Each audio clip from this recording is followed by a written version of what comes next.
Bismillahirrahmanirrahim. Assalamualaikum warahmatullahi wabarakatuh. Innal hamdalillah nahmaduhu wa nasta'inuhu wa nastaghfiruh wa na'udzu billahi min shururi anfusina wa sayyiati a'malina. May yahdihillahu fala mudhillalah wa may yudlil fala hadiyalah. Asyhadu an la ilaha illallah wa asyhadu anna Muhammadan abduhu wa rasuluh. Allahumma salli wa sallim ala sayyidina Muhammadin wa ala alihi wa ashabihi wa man tabi'ahum bi ihsanin ila yaumiddin. Syukur alhamdulillah kita bisa berjumpa lagi di channel ini. Sholawat dan salam selalu dan tetap tercurahkan kepada junjungan kita Nabi besar Muhammad sallallahu alaihi wasallam. Allahumma sholli ala sayyidina Muhammad wa ala ali sayyidina Muhammad. Harapan dan doa saya semoga saudaraku semuanya yang menonton video ini selalu diberikan kesehatan, dilapangkan rezekinya, diampuni dosa-dosanya, dan dipanjangkan umurnya. Amin ya rabbal alamin. Sahabat beriman yang dirahmati Allah, pada zaman yang sudah serba canggih ini, budaya barat atau asing sudah biasa dilakukan oleh sebagian besar orang. Salah satunya yaitu pergaulan bebas terutama di kalangan remaja. Hubungan antara laki-laki dan perempuan sudah menjadi sangat wajar dan tidak dilarang. Padahal dalam agama Islam, hubungan pacaran antara laki-laki dan perempuan sangat dilarang karena bisa menjerumuskan pada perbuatan zina. Faktanya saat ini sudah banyak gadis yang hamil di luar nikah lantaran terjadi karena kecelakaan. Zina merupakan perbuatan keji yang dilakukan oleh pria dan wanita dan terjadi persetubuhan di antara keduanya. Perbuatan zina adalah salah satu perbuatan yang dikutuk Allah Subhanahu wa ta'ala, dan sebagai umat Islam kita dilarang atau haram hukumnya untuk mendekati zina. Zina itu sendiri dapat digolongkan menjadi dua golongan, yaitu zina mukson atau zina yang dilakukan oleh mereka yang sudah menikah, dan zina ghairu mukson atau zina yang dilakukan oleh mereka yang belum pernah menikah. Adapun hukumannya adalah dengan cara dirajam atau dilempar batu hingga mati bagi pelaku zina mukson, dan hukuman dera atau cambuk serta diasingkan 1 tahun lamanya bagi mereka yang melakukan zina ghairu mukson. Sebagaimana yang disebutkan dalam firman Allah Subhanahu wa ta'ala, perempuan yang berzina dan laki-laki yang berzina, maka deralah tiap-tiap seorang dari keduanya 100 kali dera. Dan janganlah belas kasihan kepada keduanya, mencegah kamu untuk menjalankan agama Allah. Jika kamu beriman kepada Allah dan hari kiamat, dan hendaklah pelaksanaan hukuman mereka disaksikan oleh sekumpulan orang-orang yang beriman.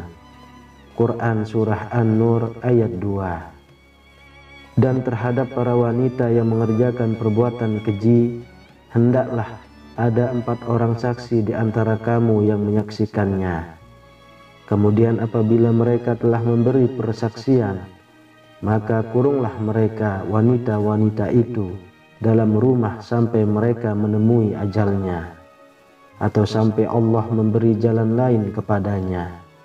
Quran Surah An-Nisa ayat 15. Lantas bagaimana cara seseorang jika ingin bertaubat dari perbuatan zina? Sahabat beriman yang dirahmati Allah, berikut ini adalah amalan penghapus dosa zina. Yang pertama, menyesali perbuatannya. Tidak akan terhapus dosa seseorang jika ia tidak mengawalinya dengan penyesalan. Rasa sesal yang dirasakan oleh seseorang yang berbuat zina dapat mengembalikannya pada jalan yang benar dan kembali pada Allah Subhanahu wa Ta'ala. Menyesali dosa yang pernah dilakukan dapat membersihkan hati dan memantapkan niat jika rasa sesal itu dijadikan awal dan cambuk untuk bertaubat kepada Allah Subhanahu wa Ta'ala. Yang kedua, taubat nasuha. Jika ingin menghapus dosa apa saja, terutama zina, maka seseorang haruslah bertaubat dengan sungguh-sungguh atau taubat nasuha.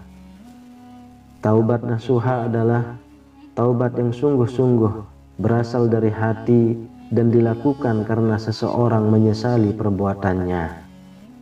Allah memberikan janji bahwa Ia akan mengampuni dosa-dosa hambanya yang melakukan kesalahan, sebagaimana yang disebutkan dalam firman Allah Subhanahu wa Ta'ala pada surah At-Tahrim ayat 8. Hai orang-orang yang beriman, bertaubatlah kepada Allah dengan taubat nasuha, taubat yang semurni-murninya. Mudah-mudahan Rabb-Mu akan menutupi kesalahan-kesalahanmu dan memasukkanmu ke dalam jannah yang mengalir di bawahnya sungai-sungai. Pada hari ketika Allah tidak menghinakan Nabi dan orang-orang mukmin yang bersama Dia, sedang cahaya mereka memancar di hadapan dan di sebelah kanan mereka, sambil mereka mengatakan, Ya Rabb kami, sempurnakanlah bagi kami cahaya kami dan ampunilah kami. Sesungguhnya Engkau Maha Kuasa atas segala sesuatu. Quran Surah At-Tahrim ayat 8. Lalu yang ketiga, sholat taubat.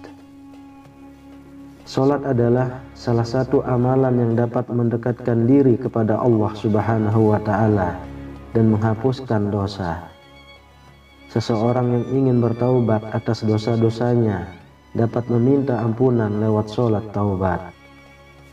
Sholat taubat itu sendiri adalah sholat sunnah yang dikerjakan sebanyak 2 hingga 6 rakaat pada malam hari selepas sholat isya.